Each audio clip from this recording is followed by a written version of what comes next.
Presiden Joko Widodo menyatakan kondisi COVID-19 di Indonesia terus membaik dalam 7 hari terakhir. Alhasil tingkat keterisian rumah sakit pun semakin turun, salah satunya di RSUD Pasar Rebo, Jakarta Timur. Jumlah pasien COVID-19 di RSUD Pasar Rebo, Jakarta Timur tersisa 22 orang.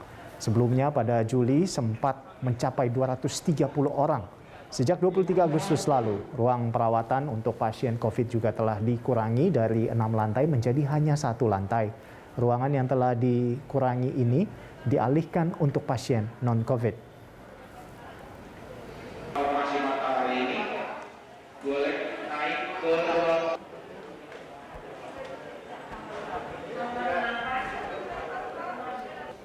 Dan untuk mengetahui kondisi terkini di RSUD Pasar Rebo, Jakarta Timur, kita langsung bergabung dengan rekan Said Masyur serta juru kamera Nova Maulana.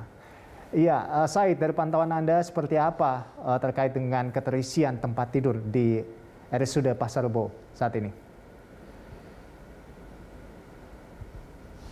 Baik, Rolando, keterisian pasien rawat inap COVID-19 di Rumah Sakit Umum Daerah Pasar Rebo, Jakarta Timur saat ini terus mengalami penurunan, Rolando. Di tempat saat ini saya melaporkan, yaitu di salah satu ruangan di Rumah Sakit Umum Daerah Pasar Rebo ini yang dulunya difungsikan sebagai tempat perawatan pasien COVID-19 yang saat ini sudah dialihfungsikan menjadi ruang perawatan untuk pasien non-COVID-19. Bisa Anda lihat, Rolando, ini sudah kosong begitu dan tidak ada lagi pasien COVID-19. Ini merupakan salah satu lantai yang digunakan oleh Rumah Sakit Umum Daerah Pasar Rebo ini untuk merawat pasien COVID-19. Sebelumnya ada 6 lantai, Rolando, yang digunakan oleh pihak rumah sakit untuk merawat pasien COVID-19 dengan kapasitas sekitar 230-an. Saat ini hanya difokuskan untuk pada 1 lantai saja, yaitu lantai 5. Di tempat saat ini saya melaporkan, yaitu di lantai 4, tepatnya di ruang flamboyan. Ini kemudian bisa Anda lihat saat ini sudah kosong, tidak ada lagi pasien COVID-19. Dan kami melihat juga sudah mulai ada pasien umum yang dirawat di sini yang sudah mulai masuk begitu.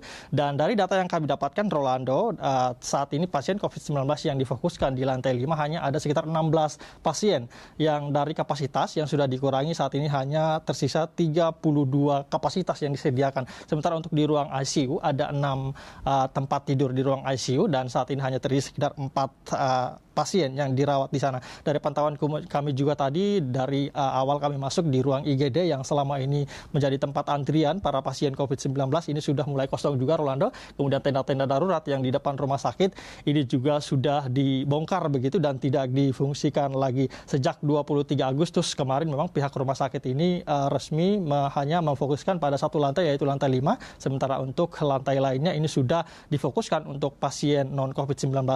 Di lantai tempat saya melaporkan saat ini saja, Rolando, tadi dari total kapasitas 50 bed tempat tidur yang ada ini sudah mulai disediakan atau sudah mulai ada pasien yang masuk begitu. Ada sekitar 27 pasien non-COVID-19 yang masuk, dan di lorong-lorong rumah sakit juga saat kami menuju ke ruangan ini tadi, ini sudah banyak juga pasien non-COVID-19 yang mulai masuk. Dan begitu juga dengan situasi di depan, Rolando, dan begitu tenaga kesehatan juga memang mengatakan bahwa pihaknya sudah mulai sangat longgar begitu, tidak ada lagi kondisi darurat seperti di awal-awal pandemi COVID-19, maksud saya di awal gelombang pada awal Juli kemarin. Kita tahu Rumah Sakit Umum Daerah Pasar Rebo ini salah satu rumah sakit yang selalu terisi penuh waktu itu, dan pihak rumah sakit mengatakan sudah cukup longgar. Bahkan di rumah sakit ini ada sekitar 25 orang yang dikatakan meninggal setiap harinya akibat COVID-19, dan saat ini bahkan nihil, belum ada yang ditemukan pasien yang meninggal lagi. Sementara kembalikan, Rolando. Baik, ini adalah kabar gembira sebetulnya ya. Jadi dari 6 lantai sekarang hanya digunakan 1 lantai untuk perawatan pasien COVID-19, dan saat ini hanya tersisa 16 pasien dan 6 lagi di ICU. Nah, kita berharap bahwa angka ini akan terus turun sampai tidak ada lagi pasien COVID-19 di sana, Said. Terima kasih atas laporan Anda dan selamat bertugas kembali. Ya, pemirsa, demikian tadi rekan Said Masyur serta juru kamera Nova Maulana melaporkan langsung dari RSUD Pasar Rebo, Jakarta Timur.